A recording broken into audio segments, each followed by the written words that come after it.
Hechos capítulo 1, versículo 6, dice: Entonces los que se habían reunido le preguntaron diciendo: Señor, ¿restaurarás el reino a Israel en este tiempo? Y él les dijo: No os toca a vosotros saber los tiempos o las sazones que el Padre puso en su sola potestad. Pero recibiréis por él, cuando haya venido sobre vosotros el Espíritu Santo, y me seréis testigos en Jerusalén, en toda Judea, en Samaria y hasta lo último de la tierra. Y habiendo dicho estas cosas, viéndolo ellos, fue alzado y le recibió una nube que le ocultó de sus ojos.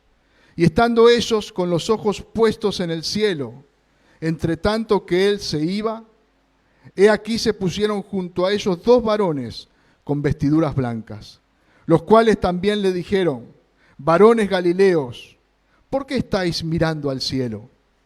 Este mismo Jesús, que ha sido tomado de vosotros al cielo, así vendrá como lo habéis visto ir al cielo.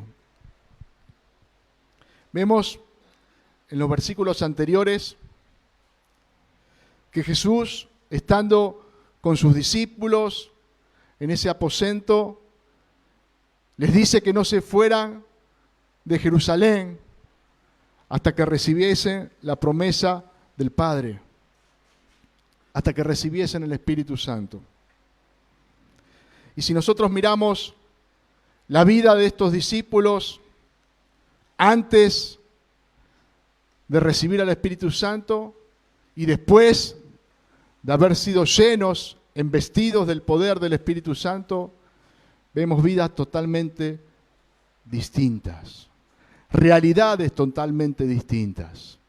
Lucas nos dice que Jesús estuvo 40 días con sus discípulos luego de haber resucitado, mostrándoles pruebas indubitables, que ellos pudieran ver que Jesús había resucitado, que era un cuerpo, que no era un fantasma. Pero también podemos ver en esas apariciones los frágiles de estos discípulos. La primera vez que Jesús se les presentó estaban con la puerta cerrada, muertos de miedo. Se pensaron que habían visto un fantasma. Cuando Jesús se le presenta por segunda vez, cuando no estaba Tomás, estaban en la misma situación.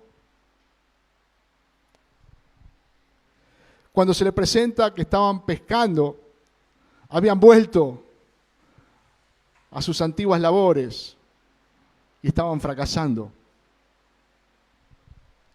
Vemos la fragilidad de estos hombres. Vemos sus dudas, sus temores. Pero en estos versículos que hemos leído, el versículo 8 es clave. Jesús les había dicho que no se fueran de Jerusalén hasta que recibiesen la promesa del Padre. Y ahora, en este versículo 8, Jesús les dice el para qué, el por qué debían recibir al Espíritu Santo. ¿Para qué?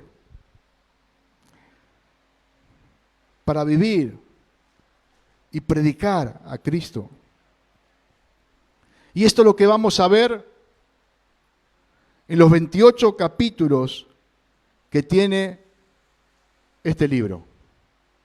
Hombres llenos del Espíritu Santo, que pasaron por todo tipo de circunstancias adversas, pero que en ningún momento dejaron de predicar a Cristo. En ningún momento dejaron de ser testigos eficaces de Cristo. Y como Jesús se los prometió, como Jesús le había dicho que iba a suceder, vamos a ver en estos 28 capítulos que estos discípulos, llenos del Espíritu Santo, fueron testigos de Cristo en Jerusalén, en toda Judea, en Samaria y hasta lo último de la tierra. Termina el capítulo 28 con el apóstol Pablo predicando en Roma. Roma era el imperio donde salían todos los caminos hacia el mundo, ¿no? ¿Se acuerdan el dicho? Todos los caminos conducen a Roma.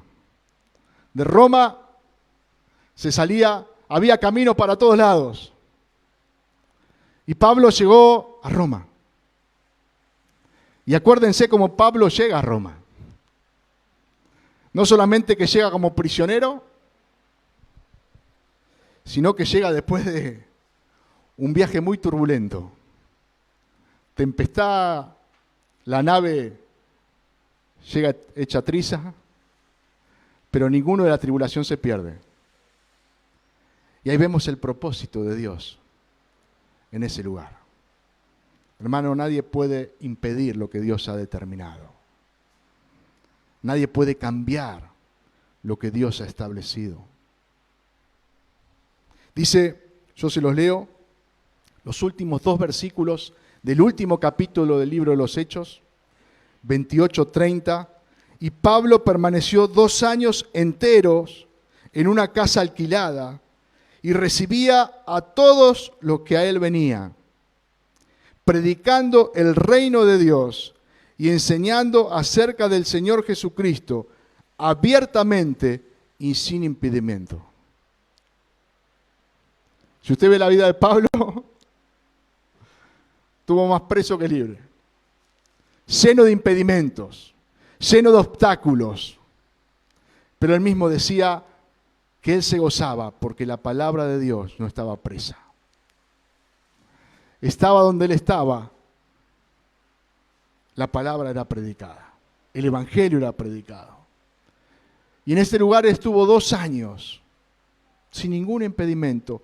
Todos los que iban a él los recibía y les predicaba acerca del reino de Dios. Les predicaba acerca de Cristo. Pero como les decía en un principio, estos discípulos eran unos antes de ser llenos del Espíritu Santo y unos después. Y el versículo 6, el cual hemos leído, podemos ver que todavía había dudas en estos discípulos. Había cosas que no estaban claras. Seguramente pensaban que el reino que Jesús iba a restaurar era un reino terrenal. Esto un poco de lo que nos habla Lucas en su evangelio, el mismo escritor del libro de los Hechos. Lucas 19:11 dice, oyendo estas cosas, prosiguió Jesús y dijo una parábola, por cuanto estaba cerca de Jerusalén, y ellos pensaban que el reino de Dios se manifestaría inmediatamente. Ellos pensaban que el reino de Dios rápidamente iba a ser instaurado.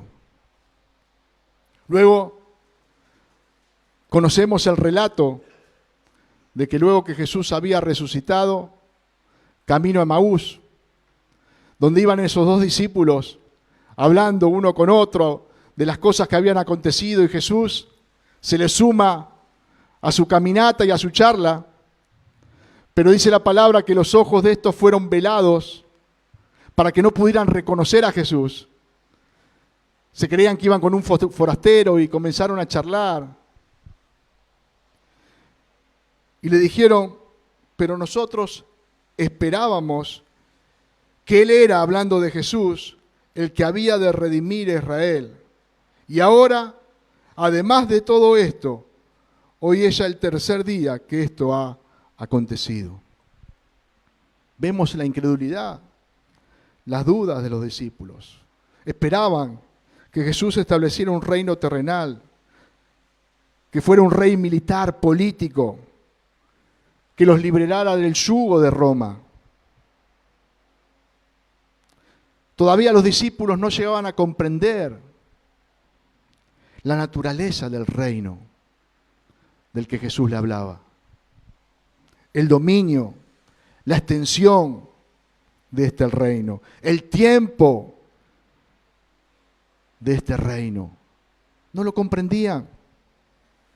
Y ante esta pregunta de los discípulos, en el versículo 7 Jesús les responde: nos toca a vosotros saber los tiempos o las sazones que el Padre puso en su sola potestad. Jesús le está diciendo: Dios el Padre ya ha determinado todas las cosas. Dios el Padre ha determinado el día y la hora en el cual yo regresaré. Pero no le corresponde a usted saber los tiempos y las sazones. Sí, tienen que saber que Dios tiene el control de todas las cosas, que Él va a cumplir cada uno de los propósitos que ha establecido.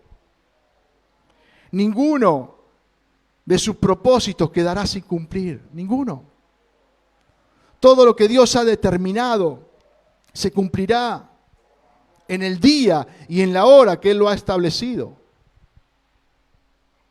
Pero no es de su incumbencia, le dice Jesús, saber estas cosas.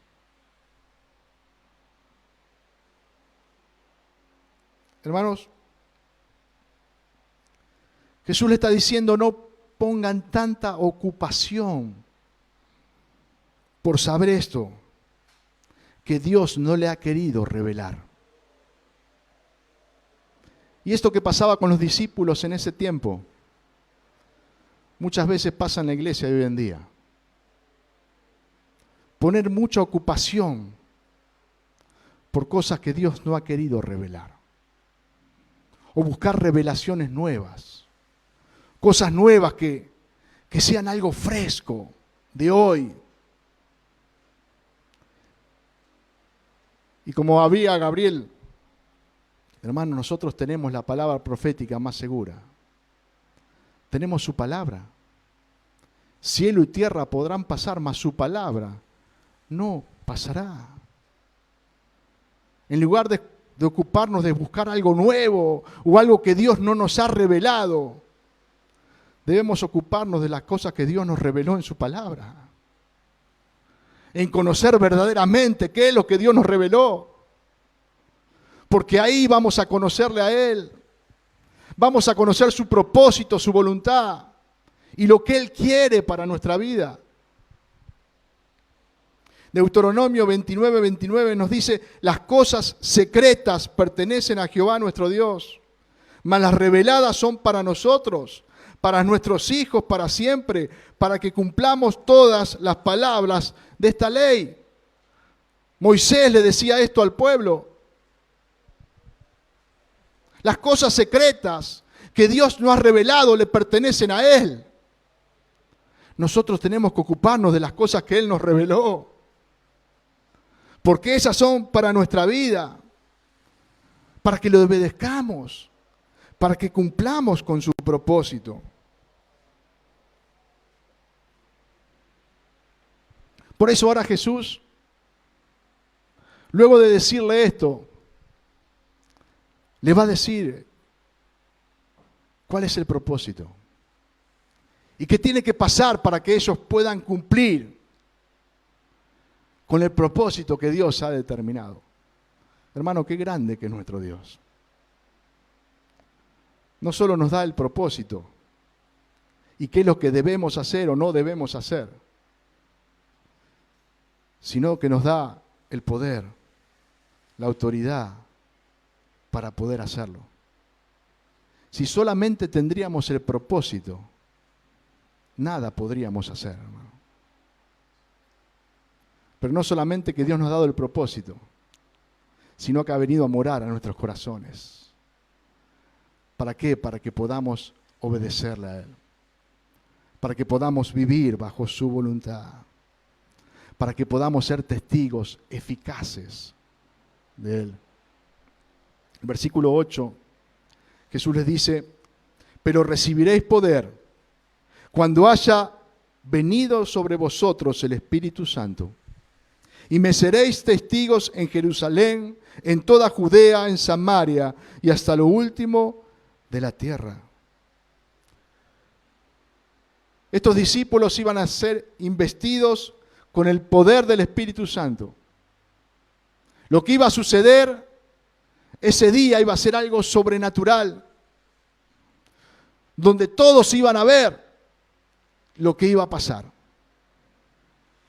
Muchos iban a decir, pero estos están ebrios. Algo que ya el profeta Joel había profetizado que iba a suceder. Iban a ser investidos con el poder, ¿para qué? Para ser eficaces testigos de Cristo. La palabra de testigo no solamente significa testificar algo que yo vi, testificar algo que yo conozco, sino ser de testimonio, sino avalar eso que estoy diciendo. Y estos discípulos iban a ser investidos con el poder del Espíritu Santo para vivir y predicar el Evangelio de Cristo, para poder cumplir con el mandamiento que Jesús les había dado. Y yo le decía que era un antes y un después, porque cuando vemos que estos hombres son investidos, son llenos del Espíritu Santo, lo primero que sucede es que Pedro comienza a predicar a Cristo y lo hace con denuedo, lo hace con autoridad, llamando a los pecadores al arrepentimiento. Y vemos que el Espíritu Santo no solamente está en Pedro, sino que el Espíritu Santo empieza a obrar en los corazones de aquellos que se compungieron al escuchar la predicación de Pedro. No fue que Pedro fue muy elocuente en ese día. Fue la obra del Espíritu Santo en la vida de Pedro y en la vida de aquellos que estaban escuchando a Pedro. Comenzaron a vivir el Evangelio. Comenzaron a predicar el Evangelio. Y comenzaron a suceder milagros extraordinarios. Yo voy a nombrar algunos, pero el libro de los Hechos está lleno de milagros que sucedían de la mano de los apóstoles. Capítulo 3, versículo 1, dice, Pedro y Juan subían juntos al templo a la hora novena, la de la oración. Y era traído un hombre cojo de nacimiento, a quien ponían cada día a la puerta del templo que se llamaba La Hermosa, para que pidiese limosna de los que estaban en el templo, los que entraban en el templo. Este, cuando vio a Pedro y a Juan que iban a entrar en el templo, les rogaba que le diese limosna. Pedro con Juan, fijando en él los ojos, le dijo, míranos. Entonces él les estuvo atento, esperando recibir de ellos algo. Mas Pedro dijo, no tengo plata ni oro, pero lo que tengo te doy. En el nombre de Jesucristo de Nazaret, levántate y anda. Y tomándole por la mano derecha le levantó, y al momento se le afirmaron los pies y tobillos. Y saltando se puso en pie y anduvo. Y entró con ellos en el templo, andando y saltando y alabando a Dios. Y todo el pueblo le vio andar y alabar a Dios. Y le reconocían que era el que se sentaba a pedir limosna a la puerta del templo de La Hermosa. Y se llenaron de asombro y espanto por lo que había sucedido. Hechos 5:16 dice, y aún las ciudades vecinas, muchos venían a Jerusalén, trayendo enfermos y atormentados de espíritus inmundos, y todos eran sanados. Hechos 8:4, pero los que fueron esparcidos iban por todas partes anunciando el Evangelio.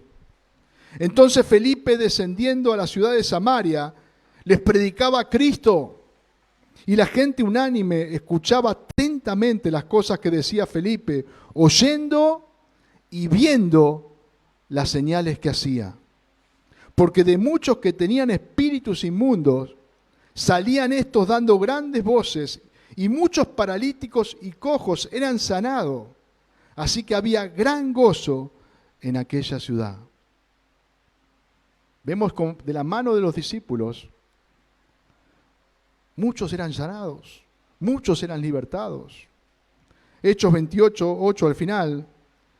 Aconteció que el padre de Publio estaba en cama, enfermo de fiebre y de disentería. Y entró Pablo a verle, y después de haber orado le impuso las manos y le sanó. Hecho esto, también los otros que en la isla tenían enfermedades venían y eran sanados, los cuales también nos honraron con muchas atenciones, y cuando zarpamos nos cargaron de las cosas necesarias. Muchos milagros sobrenaturales que sucedían en ese tiempo y que podemos decir con seguridad que hoy no suceden. Don de sanidad que tenían los apóstoles, que hoy no sigue vigente, hermano. ¿Esto quiere decir que Dios no tiene poder? No, Dios tiene poder. Y Él lo puede hacer cuando quiere y como quiere y con quien quiere. Pero a la luz de las Escrituras podemos ver que había un propósito en todo lo que estaba sucediendo. Si somos francos y escuchamos y leemos esta narración que Lucas nos hace, podemos decir que en la iglesia de hoy estas cosas no suceden. Muchos cojos eran sanados, muchos ciegos les llevaban y todos eran sanados, todos eran libertados. Hermano, cuando Dios hace las cosas, las hace con un propósito. Y Dios tenía un propósito. El Nuevo Testamento se estaba escribiendo. Los apóstoles tenían que ser certificados que eran apóstoles de Cristo. Y como leímos en el texto de Felipe, aquellos que escuchaban a Felipe veían las señales que hacía. Y podían afirmar no solamente por lo que Felipe decía, sino por los milagros que sucedían, que Felipe era un testigo eficaz, un testigo verdadero. Los milagros eran las señales de que estos hombres eran apóstoles de Cristo, que eran verdaderos testigos. Dios estaba avalando a sus escogidos, aquellos que había llamado, y estaba avalando su palabra. Hermanos, Dios puede sanar hoy como lo hacía en ese tiempo, de la misma manera. Su poder no ha menguado. Dios puede hacer los mismos milagros o más aún. Su poder no ha cambiado, pero su propósito tampoco. Su palabra no cambia. Lo que Él ha determinado no cambia. Por eso es tan importante que nosotros podamos conocer lo que Él nos ha revelado en su palabra. Porque vamos a entender cuál es su propósito, cuál es su voluntad. ¿Por qué sucede en una cosa y por qué sucede en otra? Todo lo que Dios hace, lo hace con un propósito. No que el hombre sea exaltado, sino que su nombre sea exaltado. Tristemente hoy vemos muchas situaciones donde el hombre busca ser exaltado, donde se muestran cosas que teóricamente Dios hace y el hombre es puesto en alto. Vemos que estos hombres, siervos de Dios, buscaban que el nombre de Cristo fuera exaltado. Ellos lo único que hacían era predicar a Cristo. Se sometían a su voluntad. y Dios obraba a través de sus vidas. Vemos algo claro, hermano, no solamente en el libro de los Hechos, en las cartas paulinas. Vemos que iban, como hemos leído, todos enfermos y todos eran sanados. Y después vemos que Pablo, por ejemplo, tenía un aguijón en su carne, que muchos creen que era un problema en su vista. 3 veces le pidió a Dios para que le quitara este aguijón, y el Señor le dijo: bástate en mi gracia, porque mi poder se perfecciona en la debilidad.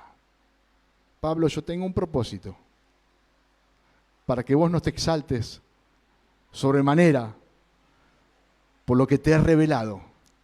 Lo hago por tu bien, Pablo, pero vas a seguir con ese aguijón.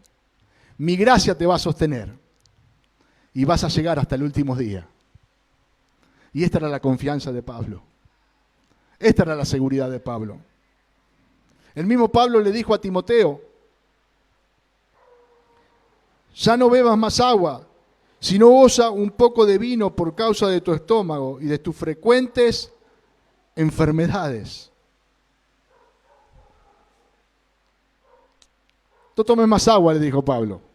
Yo sé que vos no tenés una enfermedad, muchas veces sos recurrente en esa enfermedad. Toma un poco de vino, seguramente vas a estar mejor. En la segunda carta a Timoteo, al final de la carta, cuando Pablo está saludando, le dice: Erasto se quedó en Corinto y a Trófimo dejé en Mileto enfermo. Eran siervos de Dios, que estaban al igual que Pablo predicando el Evangelio, siendo testigos eficaces de Cristo.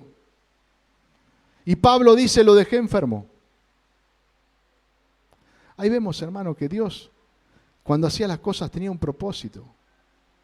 Y Dios sigue obrando de la misma manera. Estos hombres que habían sido llenos del Espíritu Santo no buscaban satisfacer los deseos de su corazón. Buscaban ser testigos eficaces de Cristo. Ese era el deseo que ellos tenían. El hombre que es lleno del Espíritu Santo, el hombre que vive sujeto al Espíritu Santo, va a buscar glorificar a Cristo. No va a buscar satisfacer los deseos de su corazón, sino que va a buscar que la palabra de Dios se cumpla en su vida. Que realmente pueda ser un instrumento para la gloria de Dios. Y muchas veces esto va a traer sufrimiento a mi cuerpo. Muchas veces esto va a traer aflicción. Muchas veces esto va a traer dolor, tristeza. Pero a la vez va a traer gozo. Porque el propósito de Dios se está cumpliendo a través de mí. Hermanos, vemos que estos hombres eran guiados continuamente por el Espíritu Santo. Lo podemos ver en la vida de Pedro. Cuando va a la casa de Cornelio, vemos que todavía Dios tenía que seguir obrando, hermano, como lo hace en nuestras vidas. El que comenzó en nosotros la obra la va a seguir perfeccionando. Pero qué bueno que nosotros podamos ser como el vaso de barro. Que podamos dejar que Dios nos vaya moldeando, que Él vaya trabajando como el alfarero trabaja con el barro en el disco.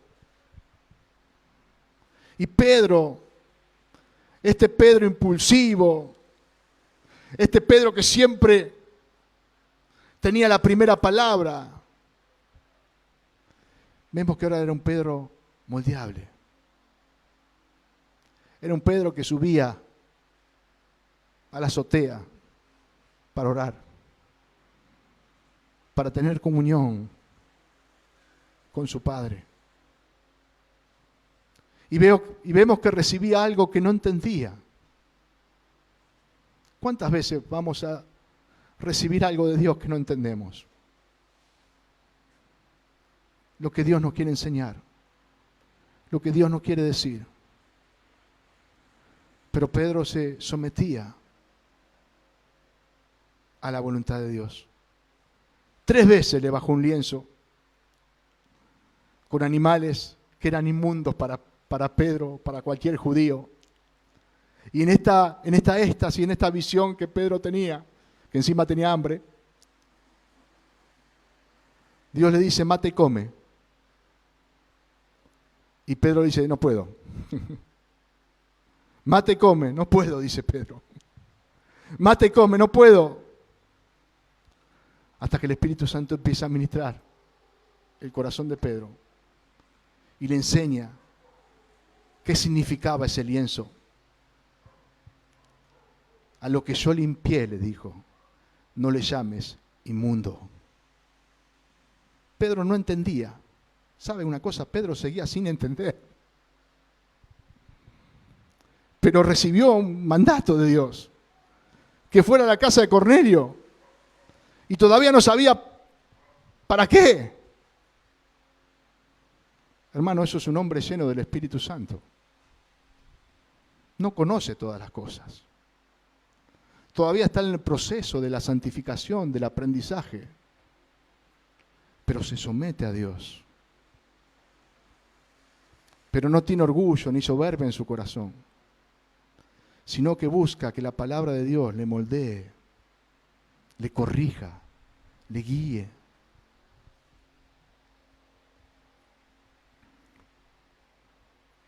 Pedro llegó a la casa de Cornelio, le voy a leer solamente 2 versículos, y le dice, vosotros sabéis cuán abominable es para un varón judío juntarse o acercarse a un extranjero, pero a mí me ha mostrado Dios que a ningún hombre llame común o inmundo, por lo cual, al ser llamado, vine sin replicar. Así que pregunto, ¿por qué causa me habéis hecho venir? Y ahí Cornelio le explica la visión que había tenido, por qué lo había ido a buscar. Pedro le predica el Evangelio, y cuando le estaba predicando, tanto Cornelio como los que estaban en esa casa fueron llenos del Espíritu Santo.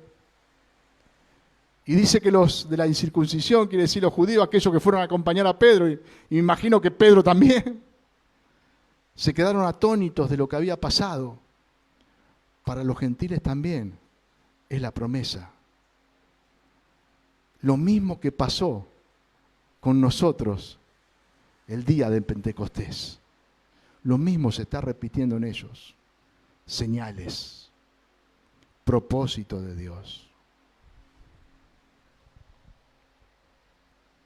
Hermanos,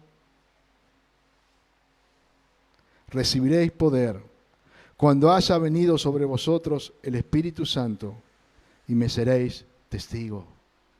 Solamente con el poder del Espíritu Santo podemos ser testigos de Cristo. Solamente. Versículo 9, vamos a leer los últimos 3 versículos. Dice, y habiendo dicho estas cosas, viéndolo ellos, fue alzado y le recibió una nube que le ocultó de sus ojos. Y estando ellos con los ojos puestos en el cielo, entre tanto que él iba, y aquí se pusieron junto a ellos 2 varones con vestiduras blancas, los cuales también le dijeron, varones galileos, ¿por qué estáis mirando al cielo? Este mismo Jesús que ha sido tomado de vosotros al cielo, así vendrá como le habéis visto ir al cielo. 2 varones con vestiduras blancas. 2 ángeles que el Señor envió para que le hicieran recordar a estos hombres lo que Jesús les había dicho. Estos discípulos se quedaron perplejos, mirando al cielo, viendo cómo Jesús ascendía hacia el Padre, en una nube, dice. Se quedaron seguramente obnubilados con eso. Y los ángeles dijeron, ¿qué estás mirando al cielo?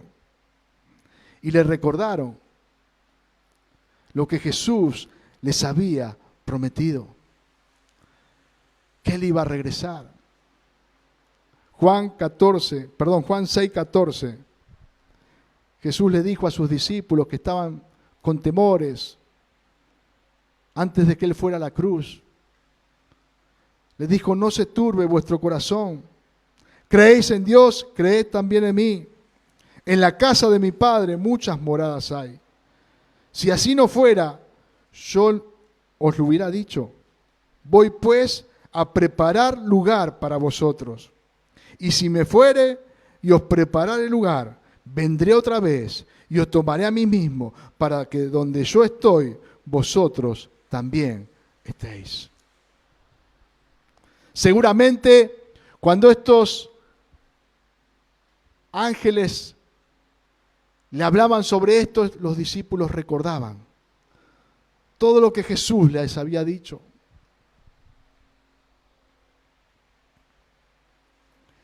Y vemos que una vez que fueron llenos del Espíritu Santo, no hubo más dudas.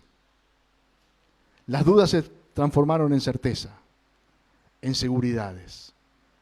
Ya no preguntaron más por los tiempos, por las sazones, sino que vivían esperando la venida del Señor cada día.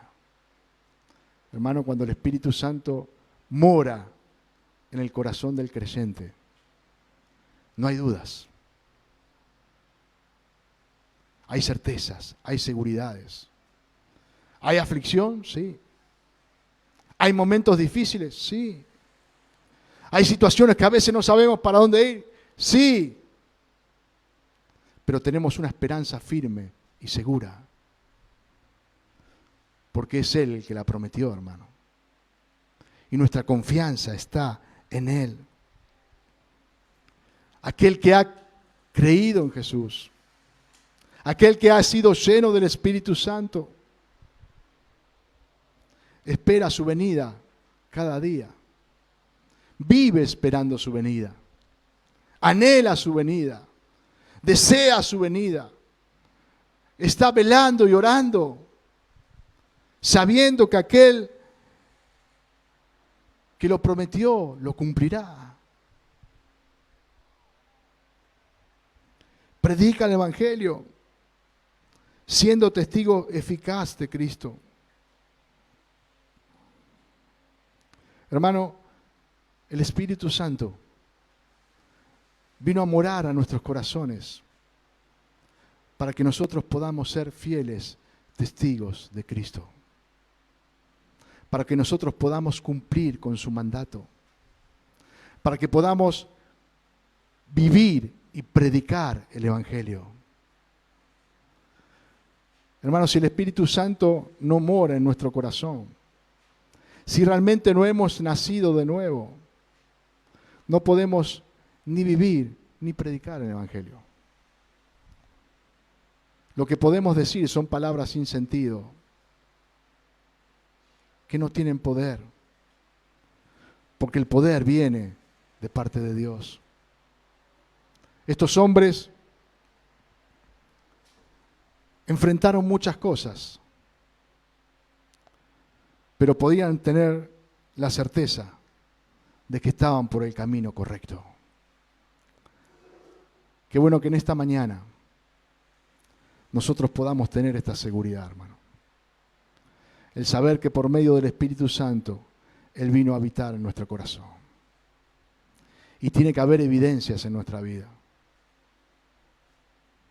A veces nos pensamos que la evidencia es un milagro, que la evidencia es hablar en lenguas. La evidencia es ser un fiel testigo de Él. La evidencia es que predicamos el Evangelio a toda criatura.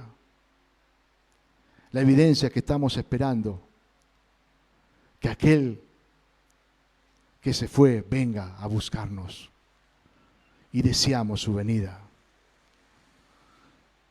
Que realmente podamos ser testigos eficaces del Evangelio de Cristo. Vamos a orar al Señor.